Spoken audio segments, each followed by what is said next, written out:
Alhamdulillah ala ihsani wa syukru lahu ala taufiqihi wa amtinani wa asyhadu an la ilaha illallah wahdahu la syarika lahu ta'ziman li sya'ni wa asyhadu anna Muhammadan abduhu wa rasuluhu da'ila ridwani. Allahumma salli alaihi wa ala alihi wa ashabihi wa ikhwani.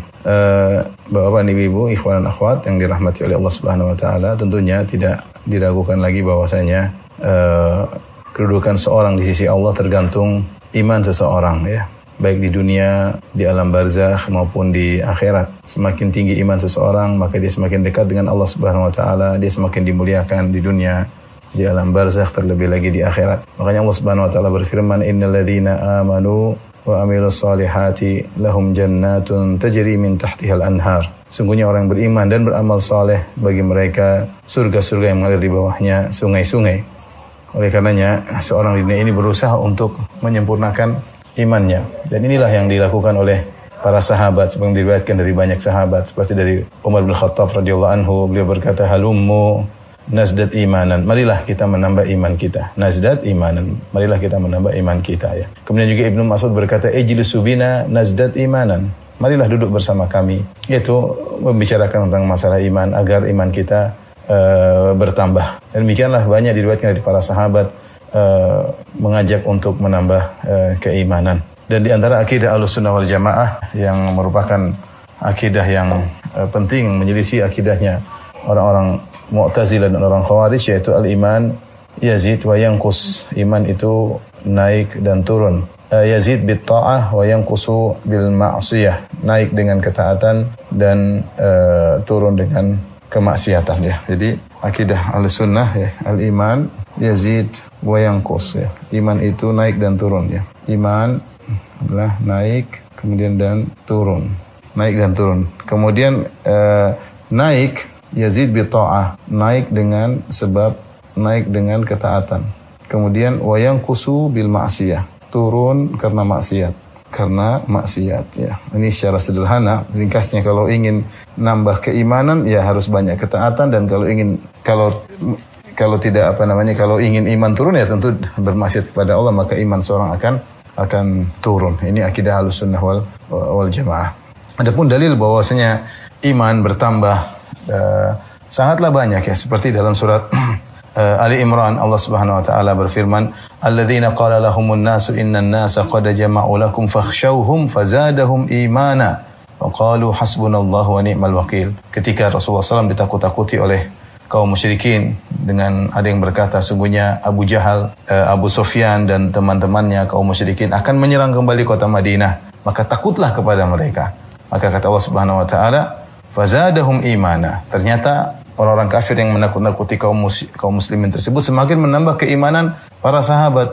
Wa qalu hasbunallahu wa ni'mal wakil. Dan mereka berkata, cukuplah Allah bagi kami dan dia sebaik-baik penolong. Di sini Allah mengatakan fazadahum imana. Ternyata orang kafir yang memberi rasa takut kepada kaum mukminin bukan menjadikan kendor iman mereka, bahkan fazadahum iman. Iman mereka bertambah. Ini menunjukkan bahwa iman bisa naik, dan semua yang bisa naik bisa turun. Demikian juga firman Allah Subhanahu wa taala surat Al-Anfal, "Innamal mu'minuna alladzina idza dzukirallahu wajilat qulubuhum wa idza tuliyat 'alaihim ayatuhu zadatuhum imana wa 'ala rabbihim yatawakkalun." Kata Allah Subhanahu wa taala, orang beriman itu wa idza tuliyat 'alaihim, kalau dibacakan ayat-ayat Allah, zadatuhum imana, maka iman mereka bertambah. Mereka mendengar ayat-ayat Allah Subhanahu wa taala, ya. Mereka rindu mendengar ayat-ayat Allah Subhanahu wa taala. Ini menunjukkan bahwasanya iman bisa bertambah dengan sebab dibacakan ayat Allah Subhanahu wa taala. Demikian juga semisal ini dalam surat At-Taubah ayat 124, kata Allah Subhanahu wa taala, "Wa idza ma unzilat suratun faminhum man yaqulu ayyukum zadathu hadhihi imana." Kalau diturunkan suatu surat, maka di antara mereka, ya, ada yang berkata, siapa yang ayat ini menambah keimanan baginya. Fa ammal ladzina amanu fazadathum imanan. Adapun orang-orang yang beriman, dengan turunnya surat-surat dari Al-Qur'an semakin menambah iman mereka, wa hum yastabshirun, mereka semakin gembira. Semakin gembira ada ayat yang turun. Banyak para sahabat begitu rindu kalau ada ayat-ayat yang turun, tambah keimanan bagi mereka. Karena setiap ayat yang turun ada risalah dari Allah Subhanahu wa taala, menambah iman mereka. Kemudian juga Allah Subhanahu wa taala berfirman dalam surat Al-Ahzab, Walamma ra'al mu'minuna al-ahzaba qalu hadza ma wa'adallahu wa rasuluhu wa sadaqallahu wa rasuluhu wa ma zadahum illa imanan wa taslima. Tatkala orang beriman melihat musuh sudah datang dalam perang Ahzab, itu kondisi yang sangat genting. Ternyata 10.000 pasukan datang sudah mengepung kota Madinah. Ya, ketika orang munafik mencela kaum mukminin, ya, mencela apa ini Muhammad hanya bohong. Muhammad bilang kita selamat, ternyata musuh datang begitu banyak. Tapi bagaimana orang beriman? Qalu hadza ma wa'adana Allah wa rasuluh. Kata mereka, inilah yang pernah dijanjikan Allah dan Rasulnya. Bahwasanya musuh akan datang menyerang. Sudah dijanjikan Allah dan Rasulnya.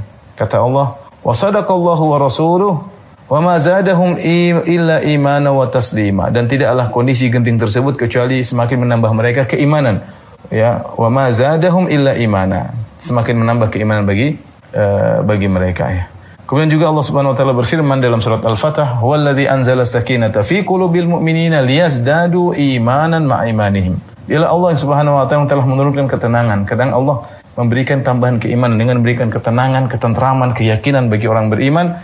Kata Allah, liyazdadu imanan ma'a imanihim, agar iman mereka bertambah daripada iman yang sudah ada sebelumnya, ya. Dan inilah di antara dalil-dalil bahwasanya iman itu bertambah, dan secara logika kalau iman bertambah bisa kurang. Iman bertambah bisa kurang, ya. Demikian juga Allah Subhanahu wa taala menyuruh orang yang sudah beriman untuk beriman lagi. Allah berfirman, "Ya ayyuhalladzina aminu billahi wa rasulih." Wahai orang yang beriman, berimanlah kepada Allah Rasulnya. Wahai orang yang beriman, berimanlah. Ditafsirkan oleh sebagian ulama, maksudnya tambahlah iman kalian, itu tetaplah dan tambahlah. Kalau misalnya ada orang sedang makan, ada tamu kita lagi makan, dia sedang makan, makanlah. Maksudnya apa? Tambah makannya. Kalau dia sedang makan, ketika seorang sedang makan, misalnya tamu di rumah kita sedang makan, lalu kita bilang sama dia, makanlah, berarti kita suruh dia tambah makan. Allah berfirman, "Ya ayyuhalladzina aminu billahi wa rasulihi wal kitabil ladzi nazzala 'alal rasuli wal kitabal ladzi anzala min qabl." Wahai orang yang beriman, berimanlah, tambahkanlah iman kalian kepada Allah dan Rasulnya, dan berimanlah kepada kitab alladzi nazzala 'ala rasulihi, Al-Quran yang Allah turunkan kepada Rasulnya. Di sini Allah perintahkan untuk menambah keimanan. Demikian juga, tentunya saya tidak akan sebutkan semua ayat, tapi saya beri isyarat bahwasanya iman itu bisa bertambah. Dalam Al-Quran menunjukkan bahwasanya iman bisa bertambah. Demikian dalam hadis-hadis. Ya, dalam hadis-hadis Rasulullah SAW juga menyebutkan tentang iman itu bertingkat-tingkat, tidak sama. Ya. Kata Rasulullah SAW, "Yakhruju minan nari man qala la ilaha illallah wa fi qalbihi waznu sya'iratin min khair." Keluar dari neraka jahanam orang yang mengucapkan la ilaha illallah, dalam hatinya ada iman sebesar biji gandum. "Wa yakhruju minan nar man qala la ilaha illallah wa fi qalbihi waznu burratin min khair." Dan di antara orang-orang di azab di neraka jahanam ada yang keluar imannya seperti mengucapkan la ilaha illallah dan imannya sebesar biji jagung, biji gandum, ya. Kemudian Rasulullah SAW mengatakan, "Wa yakhruju minan nari man qala la ilaha illallah fi qalbihi waznu dzarratin min khair." Dan keluar dari neraka ada orang yang imannya sebesar biji jagung, ya. Jadi ada yang keluar imannya sebesar. Jadi ini orang Islam mengucapkan la ilaha illallah tapi bermaksiat, sehingga mereka diazab dalam neraka jahanam. Ternyata iman mereka rendah, dan dalam iman yang ada tersebut juga bertingkat-tingkat. Ada yang imannya sebesar biji gandum yang syair, yaitu biji gandum yang putih, ada yang bur, biji gandum yang coklat, ya, dan ada yang sebesar biji jagung. Kemudian dalam riwayat yang lain kata Allah kepada orang-orang beriman yang ingin beri syafaat kepada penghuni surga, kata Allah, "Idhabu faman wajadtum fi qalbihi mithqala dzarratin min iman fakhrijuhu." Ya, pergilah kalian ke neraka orang yang beriman, beri syafaat. Ambillah orang-orang yang kalian dapati dalam neraka jahanam yang masih memiliki iman sebesar dzarrah, yaitu ukuran yang sangat kecil, ya, ukuran sangat kecil, ya. Kemudian dalam riwayat yang lain, "Idhabu faman wajadtum qalbahu fi qalbihi mithqala dinarin min imanin fakhrijuhu." Keluarkanlah dari neraka orang-orang yang kalian dapat dalam neraka punya iman sebesar dinar. Ini lebih besar lagi, ya. Kemudian juga akhriju minan, dalam riwayat yang lain, "Akhriju minan nari man kana fi qalbihi mithqalu habatin min khardalin min iman." Keluarkanlah dari neraka jahanam orang yang dalam hatinya ada keimanan sebesar biji khardal, yaitu semacam biji sawi. Ini dalil-dalil semua menunjukkan bahwasanya iman bertingkat-tingkat, ya. Dan di neraka nanti ada orang yang disiksa karena mereka banyak melakukan kemaksiatan, tapi mereka masih punya sisa iman. Sisa iman mereka ada yang sebesar darah, yaitu sebesar seperti semut yang kecil, ada yang sebesar biji jagung, ada yang sebesar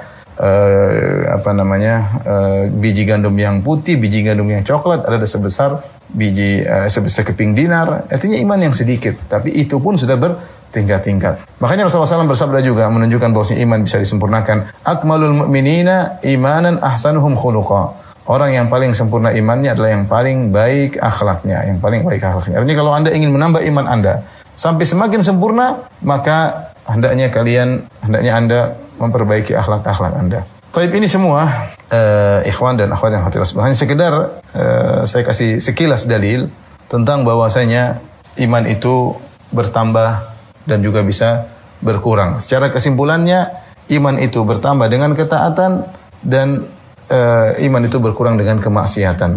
Ketaatan apapun akan menambah keimanan. Perhatikan, ya, ketaatan apapun akan menambah keimanan. Tentu tingkatan tambahnya berbeda-beda tentunya, ya. Seorang senyum karena Allah, senyum kepada saudaranya, apakah nambah iman? Ya, nambah iman. Karena senyum bagian daripada ketaatan, senyum karena Allah Subhanahu wa taala. Dan kemaksiatan apapun akan mengurangi keimanan. Seorang melihat yang haram, maka akan turun imannya. Seorang berpaling dari melihat sesuatu yang haram, lihat ada wanita tersingkap auratnya, kemudian dia balik, maka Allah tambah keimanannya. Karena menundukkan pandangan adalah keimanan. Kata Allah Subhanahu wa taala, "Qul lil mu'minina yaghuddu min absarihim." Katakan orang yang beriman untuk menundukkan pandangan mereka. Ketika mereka menundukkan pandangan, maka iman mereka bertambah. Ketika mereka mengumbar pandangan, iman mereka berkurang. Karena itu adalah maksiat. Dan dalil menunjukkan bahwasanya iman itu terdiri dari amalan hati, kemudian amalan lisan dan amalan jawarih. Dalam hadis, ya, iman itu sebagaimana akidah Ahlussunnah wal Jamaah, ya, ada i'tiqad bil jinan, ya, yaitu keyakinan di hati, kemudian al-qaul bil lisan, ya, perkataan, kemudian al-amalu bil arkan, yaitu amal dengan anggota tubuh. Masing-masing ini bagian daripada terdiri dari keyakinan hati, perkataan itu amalan hati, ya, amalan atau keyakinan di hati. Sehingga dalam satu hadis Rasulullah SAW bersabda tentang cabang-cabang keimanan, kata Nabi SAW, al-imanu bid'un wa sab'una syu'bah. Iman itu 70 sekian cabang atau 60 sekian cabang. A'laha la ilaha illallah, yang paling tinggi kalimat la ilaha illallah, wa adnaha imatatul adza 'anit thariq, dan yang paling rendah adalah menghilangkan gangguan dari jalan. Kemudian kata Nabi sallallahu alaihi wasallam, wal haya'u syu'batun min syu'abil iman, bahwasanya rasa malu adalah bagian dari keimanan. Dari sini kita tahu bahwasanya mengucapkan la ilaha illallah adalah amalan lisan. Menghilangkan gangguan dari jalan amalan badan. Seorang berjalan, kemudian dia angkat paku yang ada di tengah jalan atau botol atau beling yang ada di tengah jalan, dia pindahkan, ya. Kemudian wal haya'u syu'batun min syu'abil iman. Kemudian rasa malu adalah bagian daripada cabang dari keimanan. Nah, kalau kita mau meringkas ketaatan semua yang ada tidak keluar dari tiga hal ini. Ada ketaatan terkait dengan hati, ada ketaatan terkait dengan perkataan, ada ketaatan terkait dengan amalan anggota tubuh. Contoh sederhana, ketaatan terkait dengan amalan hati misalnya membenarkan, tasdik, membenarkan. Ini amalan hati, ya, at-tasdik. Dan ini bertingkat-tingkat, tidak sama. Contoh sederhana, dalam menyikapi ayat-ayat Allah, menyikapi hadis-hadis Rasulullah SAW, orang tidak sama. Ada yang membenarkan dengan kuat dan ada yang membenarkan namun tidak kuat pembenarannya. Oleh karenanya kita tidak sama dengan Abu Bakar As-Siddiq. Abu Bakar As-Siddiq digelar dengan As-Siddiq karena amalan dia membenarkan luar biasa. Membenarkan dia luar biasa. Sehingga imannya tidak sama dengan kita. Kita semua ada pembenaran. Kita membenarkan Allah Rasulnya. Tapi tidak sama dengan Abu Bakar As-Siddiq. Sehingga dia diberi gelar dengan gelar As-Siddiq. Kalau kita semua tingkat pembenarannya sama dengan Abu Bakar, kita semua diberi gelar As-Siddiq. Namun tentunya tidak. Yang diberi gelar As-Siddiq cuma Abu Bakar radhiyallahu ta'ala anhu. Ini menunjukkan bahwasanya pembenaran bertingkat-tingkat. Contoh lagi misalnya ikhlas. Ikhlas tidak sama antara satu orang yang lain. Ikhlas bertingkat-tingkat. Ada orang ikhlas luar biasa, ada yang ikhlas yang setengah-setengah. Tidak sama. Ada yang benar-benar hanya mikir akhirat, ada yang masih mikir akhirat bercampur dengan dunia. Ya, tidak sama. Yakin juga tidak sama. Ya. Apakah sama kita dengan orang yang telah mengalami ujian, berbagai macam ujian? Para sahabat mengalami ujian dengan berperang melawan musuh, kemudian ditimpa dengan ujian, kemudian perang. Ini orang imannya luar biasa. Dia telah tertempa dengan berbagai macam ujian. Tidak sama dengan kita yang duduk manis, cuma belajar, cuma baca teori. Tidak sama. Tidak sama seorang tatkala diberi ujian oleh Allah berulang-ulang dan dia kemudian lolos dalam ujian tersebut, lolos lagi. Tidak sama. Keyakinan dia semakin tinggi. Ya. Tidak sama ketika terjebak dengan suatu urusan kemudian dia semakin yakin kepada. Lihat para sahabat. Kapan iman mereka bertambah? Dalam kondisi genting. Dalam kondisi genting iman mereka semakin bertambah. Ketika tadi dalam surat Ali Imran, alladzina qala lahumun nasu innan nasa qad jama'u lakum fakhshawhum fazadahum imana wa qalu hasbunallahu wa ni'mal wakil. Ketika para sahabat dalam kondisi terluka, Nabi juga dalam kondisi terluka setelah perang Uhud. Kemudian mereka ditakut-takuti oleh orang musyrikin. Orang musyrikin berkata bahwasanya Abu Sufyan dan pasukannya akan menyerang balik kota Madinah. Takutlah kepada mereka. Namun apa yang terjadi kepada para sahabat? Bukan takut. Fazadahum imana. Mereka semakin beriman. Dalam kondisi genting, seorang semakin beriman. Keyakinan. Seperti juga ketika perang Ahzab tadi. Walamma ra'al mu'minul ahzaba qalu hadza ma wa'adana Allah wa rasuluhu. Shadaqallahu wa rasuluhu. Ketika kaum mukminin melihat pasukan sudah banyak 10.000 mengepung, mereka mungkin cuma 1.500. Dikepung oleh 10.000 pasukan. Apakah mereka kemudian turun iman? Tidak, mereka justru bertambah keiman. Makanya saya bilang yakin ini berbeda-beda. Tidak sama orang yang cuma diam di rumah atau hanya teori dengan orang yang tertempa dengan berbagai macam ujian. Ya, itu bagaimana para ulama yang mereka ada yang diusir, ada yang dicela, ada yang diancam, ada yang itu iman mereka semakin bukan iman seperti kita ya. Karena ujian mereka berat ya. Oleh karenanya, ini contoh amalan hati. Itu amalan hati banyak, tapi saya katakan membenarkan bertingkat-tingkat, ikhlas juga bertingkat-tingkat, ya. Keyakinan juga bertingkat-tingkat, tidak sama. Tidak sama antara satu dengan yang. Lihatlah bagaimana Aisyah radhiyallahu anha begitu tulusnya ya, ketika dia menyuruh seorang budaknya untuk memberikan bantuan kepada orang miskin atau hadiah atau bantuan kepada orang miskin, maka Aisyah berkata, lihat apa yang diucapkan orang miskin tersebut. Akhirnya budak Aisyah memberikan pemberian kepada orang miskin. Ternyata orang miskin tadi mendoakan Aisyah. Maka sang budak menyampaikan, wahai tuanku, wahai majikanku, sungguhnya orang miskin tadi mendoakan Anda begini. Kata Aisyah pun mendoakan orang budak tersebut sebagaimana budak tadi mendoakan dia. Kenapa? Karena Aisyah tidak berharap kecuali pahala dari Allah. Ini orang mendoakan Aisyah, Aisyah balas dengan mendoakan dia. Karena Aisyah murni ingin mendapatkan ganjaran hanya semata dari Allah. Sebagian kita ikhlas tapi masih terkadang mengharap pamrih, terkadang masih ingin dihormati, terkadang masih ingin didoakan, terkadang masih namanya kita tidak sama. Iman berbeda-beda. Ya, keyakinan berbeda-beda. Lihatlah antara Abu Bakar dan Umar saja keyakinan, kekuatan keimanan berbeda. Ketika Rasulullah SAW menyuruh sedekah, Umar bersedekah dengan setengah hartanya. Siapa yang ragu dengan kuatnya iman Umar bin Khattab, beriman dengan setengah hartanya? Siapa di antara kita seperti itu? Abu Bakar, ya, fa'anfaqa bimalihi kullihi, maka dia pun berinfak dengan seluruh hartanya. Sampai Rasulullah SAW mengatakan, ma abqaita li ahlik, apa yang kau sisakan, kau tinggalkan untuk keluargamu, wahai Abu Bakar. Kata Abu Bakar radhiyallahu ta'ala anhu, abqaita lahumullah wa rasulah. Aku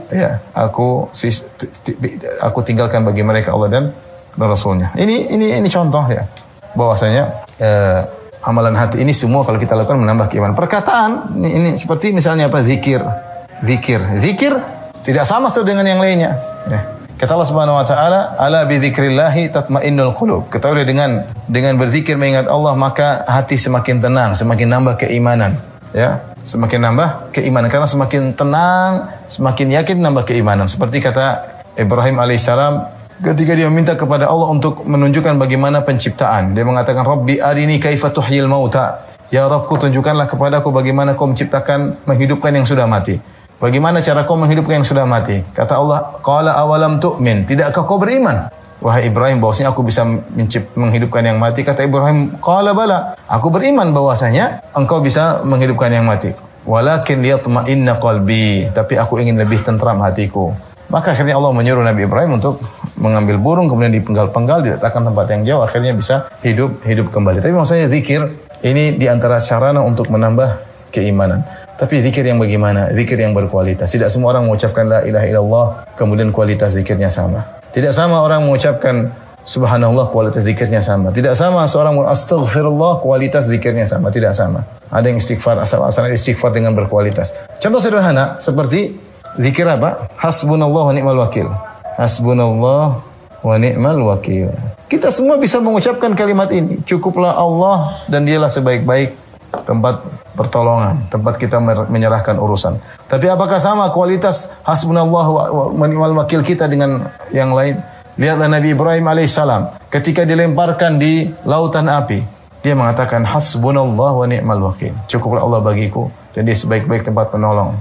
Maka Allah mengatakan, "Qulna ya naru kuni bardan wa salaman ala Ibrahim." Wahai api, jadilah kau dingin dan keselamatan bagi Ibrahim. Hasbunallahu wa ni'mal wakil berkualitas. Ada dampaknya. Allah langsung kasih pertolongan. Allah menjadikan api yang bakar menjadi dingin.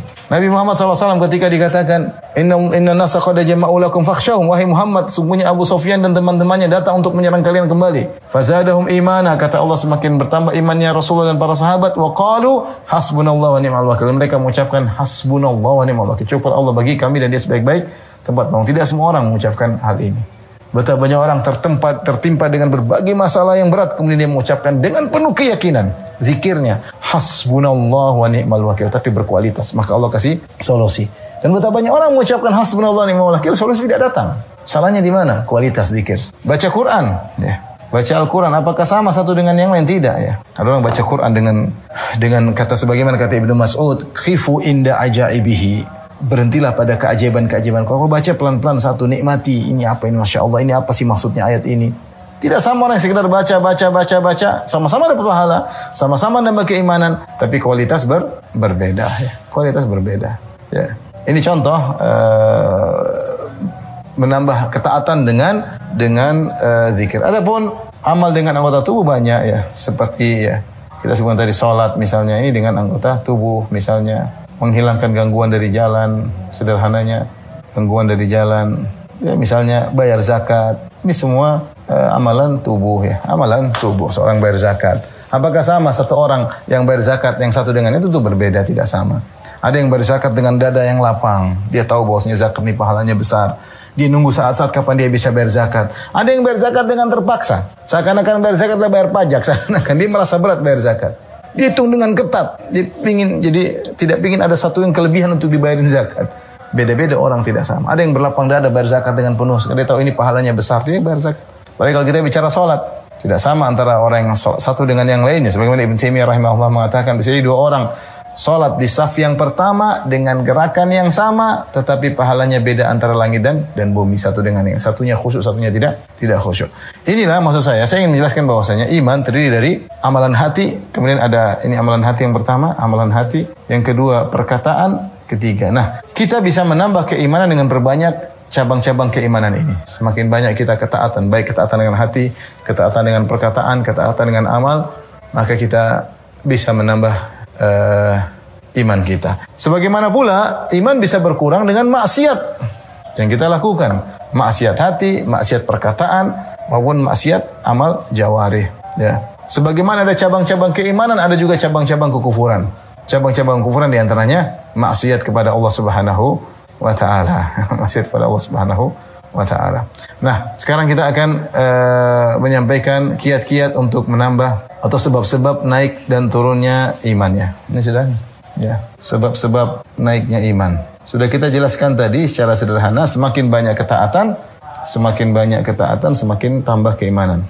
Namun di sana ada beberapa hal yang disebut oleh para ulama secara spesifik agar mudah menambah keimanan. Di antaranya pertama adalah menuntut ilmu agama. Orang menuntut ilmu agama, dia akan kokoh dalam imannya. Betapa banyak orang mudah futur, betapa banyak orang ragu karena tidak menuntut ilmu. Tapi menuntut ilmu, dia mudah nambah iman. Duduk di majelis ilmu, dia mendengar ayat Allah, dia menjelaskan tentang fikih dalam agama, dia mendengar hadis-hadis Rasulullah SAW, dia bertambah pola pikirnya, wawasan tentang agamanya semakin bertambah. Ini orang seperti ini, insya Allah kalau dia serius menuntut ilmu, susah futur menimpanya, susah. Kenapa? Karena dia cinta dengan ilmu. Ya, ketika seorang belajar ya, maka tentunya beda ya dengan menuntut ilmu agama, ilmu kita atau wawasan kita tentang agama terperinci, tentang Islam terperinci, menjadi lebih terperinci. Dan semakin terperinci, semakin nambah iman.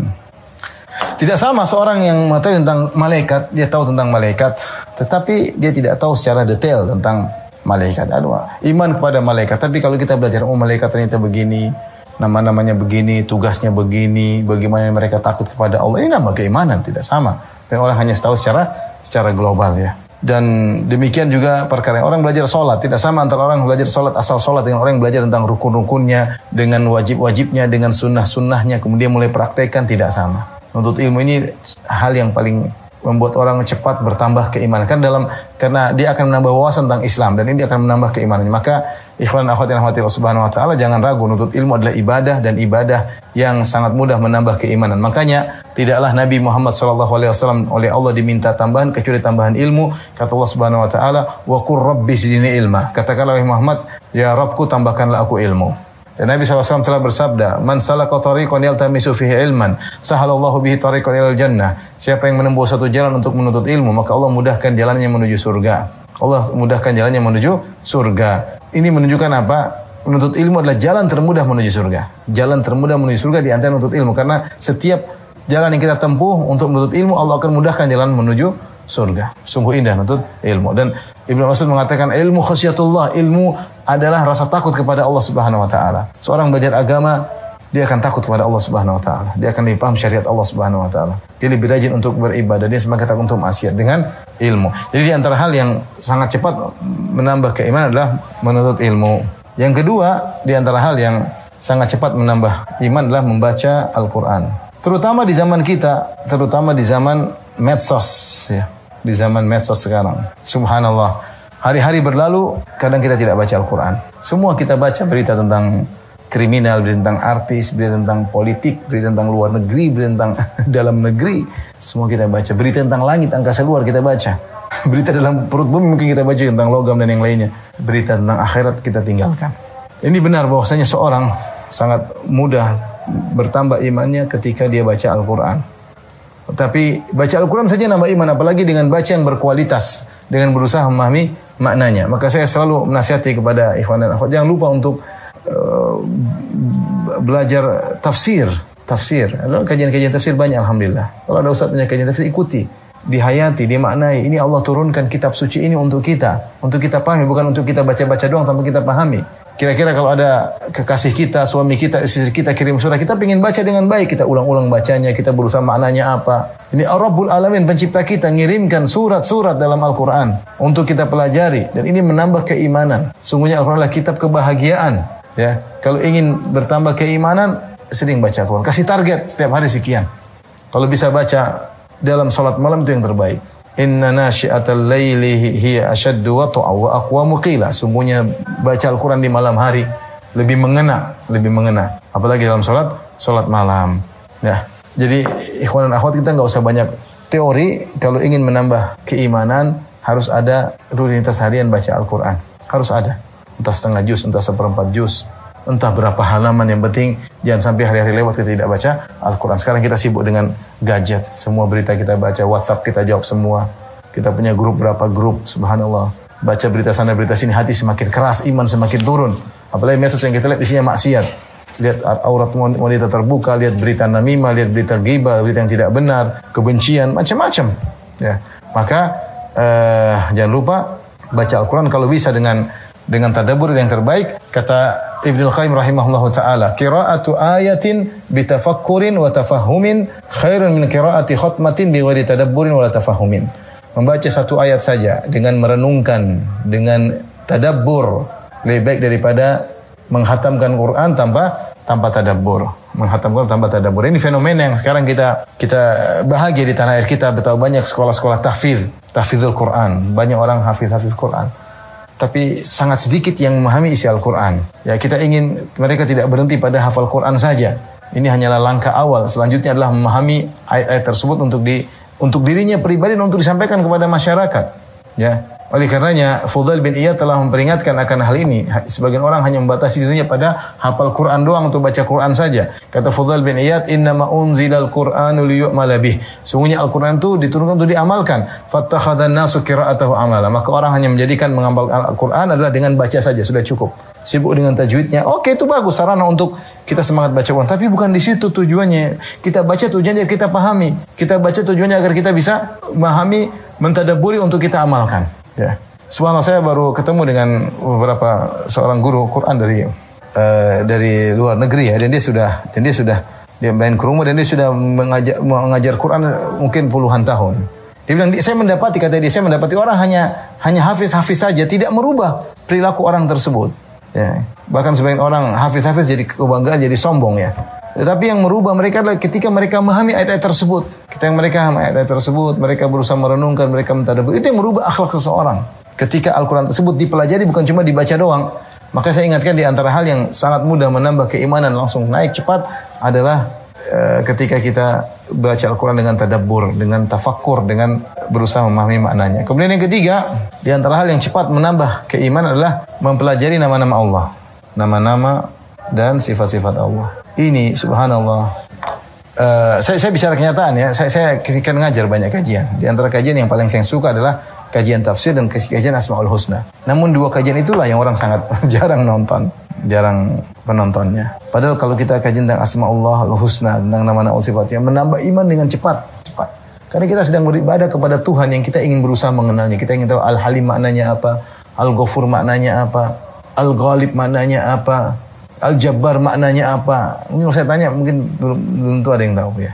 Kita pikir Al-Muhaimin maknanya apa. Kita ingin tahu, sehingga kita tahu Tuhan kita sifatnya seperti apa. Tak kenal maka tak sayang. Semakin kita mengenal nama-nama dan sifat-sifat Tuhan, kita semakin cinta kepada Allah Subhanahu wa Ta'ala. Ya. Dan kita akan mengamalkan, membawa nama-nama tersebut dalam kehidupan kita sehari-hari. Ya. Seperti Al-Wakil, apa maknanya? Ya, ini penting. Namun saya katakan kenyataannya, kajian tentang Asmaullah Al-Husna tidak banyak yang mengikutinya. Paling di antara sarana untuk cepat menambah iman. Ketika kita mengenal nama-nama Allah, kita kenal nama Allah, kita tahu maknanya Allah itu apa, Al-Ghafur, dan kita tanamkan dalam hati kita. Al-Halim, Asy-Syakur, Allah Subhanahu wa Ta'ala Asy-Syakur, membalas kebaikan hamba luar biasa ya. Kalau ada hamba berbuat baik, Allah balas dengan berlipat-lipat.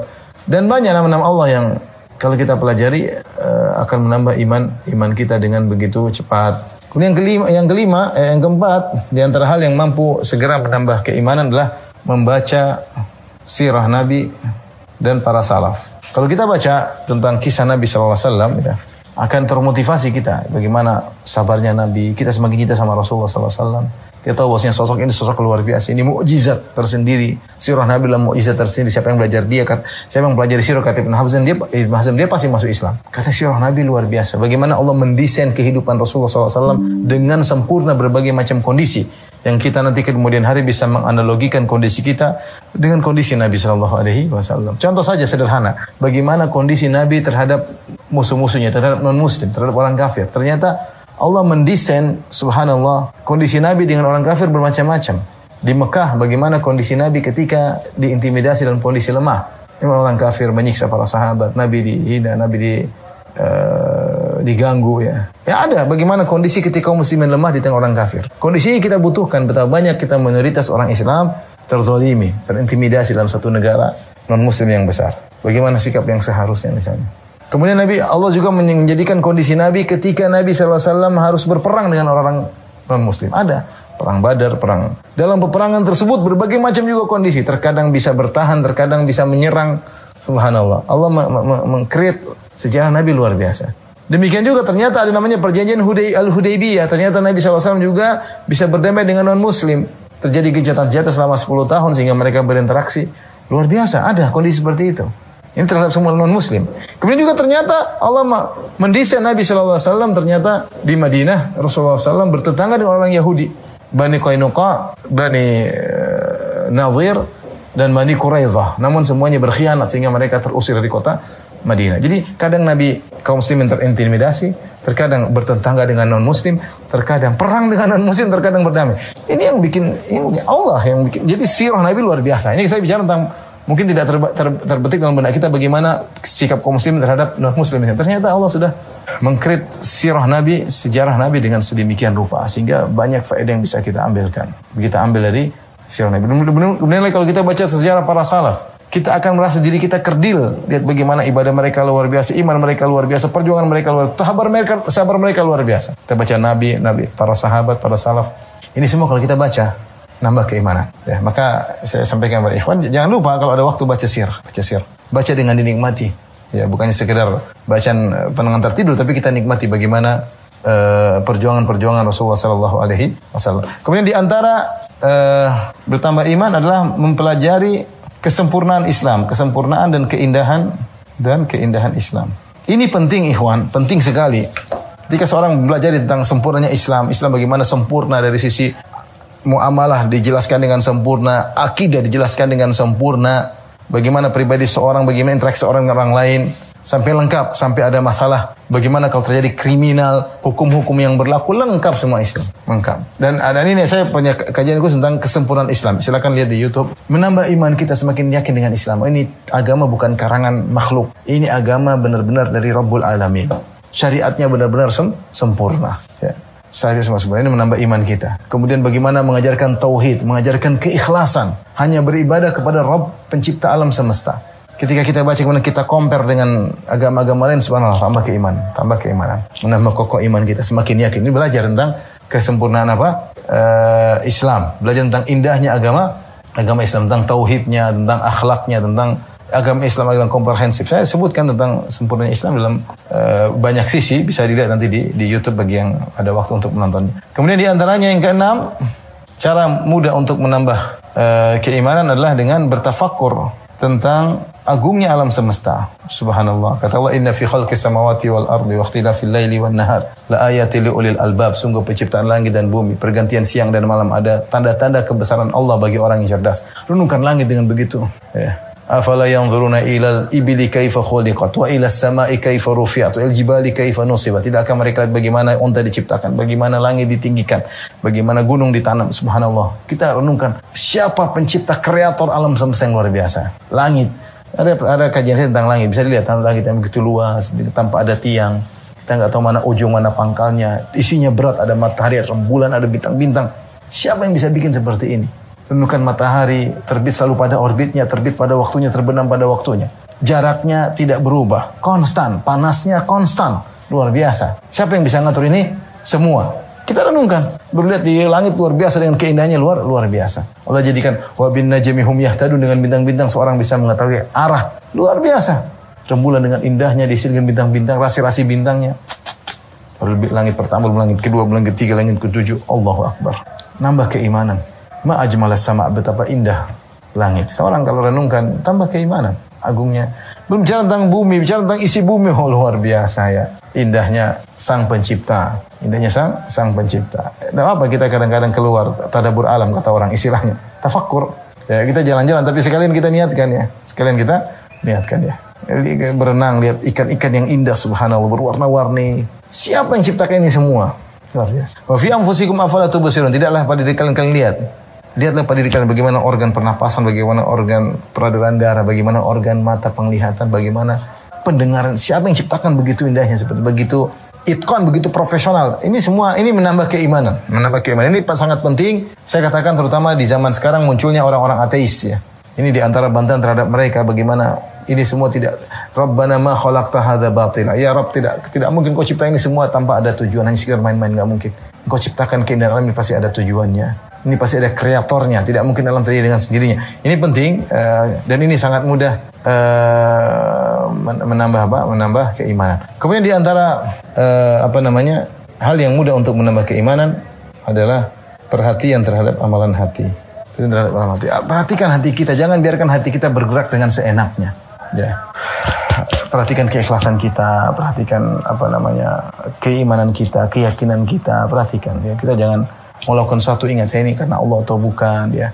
Perhatikan gerak-gerik hati kita, perhatikan. Jangan biarkan hati kita bergerak seenaknya, tidak. Hati ini ada yang tahu tentang isi hati kita, Allah Subhanahu wa taala. Hati ini ada nilainya. Kemudian kalau kita bertemu dengan seorang, kita ngobrol, cek kalau kita ngobrol sama dia, duduk sama orang, apakah iman kita bertambah? Nah, ini yang kita cari teman seperti ini, majelis yang kita cari seperti ini. Kalau kita duduk di majelis tersebut, iman kita bertambah. Tapi kalau kita ketemu majelis, kita ngobrol, ketawa, ketiwi, terus kita selesai pertemuan, kok hati kita keras rasanya. Ini mengurangi keimanan, hati-hati. Makanya dikatakan oleh salah seorang salaf, min fiqhil abd ya, di antara fikih seseorang ya, bahwasanya dia tahu amusdadun imanuhu am yanqus ya. Dia tahu kapan imannya bertambah dan kapan imannya berkurang. Dia harus tahu. Jadi dia, kalau saya kondisi begini, saya ketemu si fulan, saya duduk di majelis fulan, iman saya bertambah, dan kita bisa merasakan iman saya lagi, alhamdulillah nih, lagi yakin, lagi semangat. Dan dia harus tahu kapan imannya berkurang. Ketemu si fulan, iman saya berkurang. Duduk di majelis seperti, iman saya berkurang. Jangan biarkan dia bergerak tanpa memperhatikan gerak-gerik hatinya. Jadi perhatikanlah gerak-gerik hati, dan ini sangat penting dalam menambah keimanan kita. Inilah ikhwan dan akhwat yang rahmati Allah Subhanahu wa taala. Tentunya kalau kita bicara tentang sebab-sebab naiknya iman sangat banyak ya. Dan setiap ketaatan menambah keimanan ya. Setiap ketaatan menambah. Tapi ini diantara hal-hal yang mungkin bisa kita rutinkan agar kita bisa bertambah keimanan dengan cepat. Dan tadi saya sudah singgung bahwasanya di antara hal yang sangat mudah menambah keimanan seorang tatkala Allah kasih dia ujian. Allah kasih dia ujian, dia mempraktekkan dalam kehidupannya. Bagaimana dalam kondisi sulit kemudian dia berdoa kemudian dikasih solusi oleh Allah. Ini sangat cepat tambah keimanan. Dia berhusnudzon kepada Allah, tiba-tiba Allah kasih solusi. Ini sangat cepat nambah keimanan. Makanya tadi kita sebutkan para sahabat bertambah keimanan justru dalam kondisi-kondisi genting. Kita tidak minta kondisi genting, tapi maksudnya kalau kita terjebak dengan kondisi genting, ikhwan akhwat yang rahmatillah subhanahu wa ta'ala, jalani dengan baik, dengan saatnya kita mengamalkan hati kita, yakin, husnudzon, berbaik sangka kepada Allah Subhanahu wa taala ya. Pasti begitu kita berdoa dan itu sangat mudah menambah keimanan ketika kita berhasil melewati ujian-ujian tersebut. Tapi adapun sebab turunnya keimanan disebabkan ada dua, ada namanya faktor eksternal, faktor internal. Faktor eksternal yaitu apa? Setan dan lingkungan. Faktor internal adalah hawa nafsu. Ini hati-hati ya. Yang ini semua mengantarkan kepada maksiat, membawa kepada maksiat. Yang maksiat mengurangi namanya keimanan. Makanya di antara zikir pagi petang kita berdoa Allahumma fatiras samawati wal ard, alimal ghaibi wasyahada, rabb kulli syai'in wa malika, asyhadu an la ilaha illa anta, a'udzubika min syarri nafsi wa min syarri syaitani wa syirkihi wa naqtarif ala nafsi su'an aw ajra ila muslim. Itu doa zikir pagi petang. Ya Rabbku, pencipta langit dan bumi, yang mengetahui yang gaib maupun yang nampak, rabb kulli syai'in wa malika, pencipta segala sesuatu dan penguasanya. Asyhadu an la ilaha illa anta, aku bersaksi tidak ada yang berhak disembah kecuali Engkau ya Allah.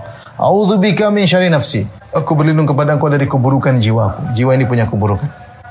Ini faktor internal. Wa min syarri syaitani wa syirki, dan aku berlindung kepada Engkau dari godaan syaitan, itu faktor eksternal, wa syirki, dan jerat-jeratnya. Ada yang mengatakan wa syaraki, dan anak buahnya, faktor lingkungan. Syaitan punya anak buah manusia dan jin.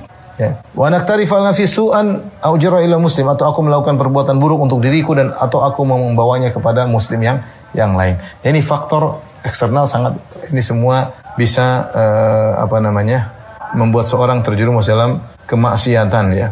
Syaitan, maka kita harus sering berlindung, auzubillahi minasyaitonir rajim. Wala tattabi'u khutuwati syaitan, jangan ikut-ikut langkah syaitan. Lingkungan, hati-hati. Lingkungan juga, kalau syaitan musuh tidak kelihatan, ya sudah tinggal kita hati-hati saja. Banyak berta'awuz kepada Allah. Lingkungan banyak, hati-hati. Jangan kita mendekati lingkungan dengan maksiat. Lingkungan pengaruhnya luar biasa. Salah bergaul, berbahaya. Salah berteman, berbahaya. Salah buka HP, salah buka internet, berbahaya. Ini semuanya faktor lingkungan. Dan ini pengaruhnya sangat luar biasa. Hati-hati, seorang waspada, tidak sembarang bergaul. Ibu-ibu tidak sembarang bergaul. Sebagian ibu-ibu rusak imannya, bergaul dengan orang-orang yang hidupnya glamor, hidup kaya raya, sehingga pikirannya di dunia melulu. Ini lingkungan.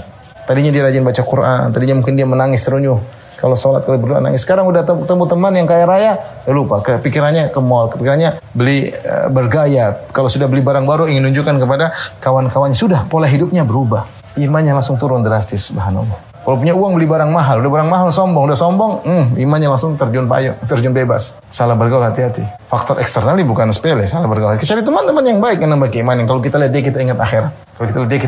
Kalau dia ketemu dia, kita terpacu, termotivasi untuk melakukan amal soleh, termotivasi untuk taat kepada suami, termotivasi untuk mendidik anak, termotivasi untuk ikut majelis tahsin Quran, untuk belajar tajwid, belajar tafsir. Ini seperti ini, teman-teman seperti yang kita pegang. Lingkungan ini faktor sangat luar biasa. Orang bisa berubah pola hidupnya gara-gara temannya.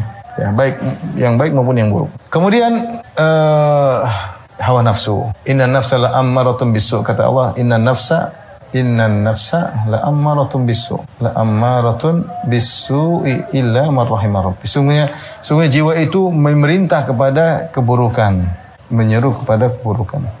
Maka kita harus berlindung tadi dalam zikir pagi petang kita baca a'udzubika min syarri nafsi. Ya Allah, aku berlindung kepada Engkau dari keburukan jiwaku. Di antara kalau Nabi SAW berkhutbah, Rasulullah mengatakan innal hamdalillah nahmaduhu wa nasta'inuhu wa nastaghfiruh wa na'udzubillahi min syururi anfusina wa na'udzubillahi min syururi anfusina. Ya Allah, aku berlindung dan kami berlindung kepada Allah dari keburukan jiwa-jiwa kami. Ini penyakit dalam kita kadang lihat keburukan orang, kita ternyata punya penyakit dalam jiwa kita. Jiwa ini punya penyakit yang ngajak kita untuk dongkol, ngajak kita untuk hasad, ngajak kita untuk riya, ngajak kita untuk bermaksiat. Jiwa ini jiwain. Ada dalam doa Nabi SAW, Allahumma alhimni rusydi wa qini syarra nafsi. Ya, di antara doa Nabi SAW, Allahumma alhimni rusydi wa qini syarra nafsi. Ya Allah, ilhamkanlah kepadaku kebenaran rusydi dan lindungilah aku dari keburukan jiwaku. Bahaya jiwa ini, bikin ujub, bikin riak, bikin sombong, jiwa semua. Merendahkan orang lain jiwa. Makanya hati-hati, jangan melehalehakan jiwa. Jangan melehalehakan apa? Jiwa. Di antara kemarin saya baru bahas tentang 20 sebab kenapa kita harus memaafkan. Ibnu Taimiyah rahimahullah menyebutkan, kalau jiwa kita mau balas dendam, kita tundukkan, kita memaafkan. Kita lawan jiwa kita. Jiwa kita ini tadinya ingin menguasai kita, dia nggak bisa. Karena kita sudah tundukkan. Kapan jiwa itu memberontak ketika kita dizolimi, kita pingin balas. Bahkan kalau kita bisa balas dengan lebih, kita pingin. Jiwa seperti itu. Tapi kita lawan, tundukkan. Kayak kita bisa mengontrol jiwa itu bisa kita kontrol. Makanya para ulama melarang untuk dengar-dengar musik. Apa kata Ibnu Mas'ud? Al-ghina yumbitun nifaq. Bahwasanya nyanyian, musik-musik menumbuhkan kemunafikan. Saya renungkan tentang perkataan ini. Kenapa menumbuhkan kemunafikan? Karena jiwa dibuat berleha-leha, bersenang-senang dengan musik, kita fly, kemudian akhirnya dia biasa dimanja, dia ngajak yang lain-lain nanti. Pingin dimanja dengan khamar, pingin dimanja dengan nonton yang enggak benar, pingin dimanja dengan akhirnya dengan zina, musik mengantarkan pada zina, musik mengantarkan pada khamar, musik dengan akhirnya itu pingin dimanja, karena akhirnya menimbulkan kemunafikan. Itu perkataan Ibnu Mas'ud radhiyallahu taala. Maka jangan kita biasakan melehah-lehakan jiwa. Jiwa ini punya keburukan. Kalau kita tidak kontrol, dia keluar keburukan. Tapi demikian saja ikhwan dan akhwat yang rahmati Allah Subhanahu wa taala. Akhirnya kita hanya bisa berdoa kepada Allah, semoga Allah menambah keimanan kita. Di antara doa, Allahumma habbib ilainal iman wa zayyinhu fi qulubina wa karrih ilainal kufra wal fusuq wal isyan waj'alna minar rasyidin. Ya Allah, indahkanlah iman dalam hati kami dan hiasilah iman dalam hati kami, dan buatlah kami benci terhadap kekufuran, kemaksiatan dan kefasikan, ya. Dan jadikanlah kami termasuk orang-orang yang lurus, ya. Kata Nabi SAW, innal iman la yakhlaqu fi jawfi ahadikum kama yakhlaqu thawb fas'alullaha an yujaddida imanakum. Sungguhnya iman dalam diri kalian bisa kalau baju sudah lama lusuh, jadi lusuh. Iman itu bisa lusuh seperti baju yang jadi lusuh, ya. Maka mintalah kepada Allah agar Allah memperbarui imanmu. Ya, kita berdoa, Allahumma jaddid imani. Ya Allah, perbaikilah imanku. Ya Allah, tambahkanlah imanku. Ya, karena iman kita lama dengan berjalan waktu, dengan apa yang kita lihat, dengan apa yang kita dengar, iman kita semakin turun. Kalau kita tidak lakukan sebab-sebab bertambah, iman kita semakin turun. Tiba-tiba kita meninggal dalam kondisi iman yang turun. Waliyadzubillah. Ingat, kebahagiaan seorang di dunia sesuai dengan kadar keimanannya. Kebahagiaan seorang di alam barzah sesuai dengan kadar keimanannya. Kebahagiaan seorang di akhirat dengan kadar keimanannya. Apapun kondisi di dunia ini, kalau iman kita kuat, insya Allah ada cercah kebahagiaan. Adapun kesenangan yang kita miliki sebanyak apapun, kalau iman kita nggak ada, kita sengsara, yakin. Allah Ta'ala alam bisawab. Demikian, wabillahi taufiq wal hidayah. Assalamualaikum warahmatullahi wabarakatuh.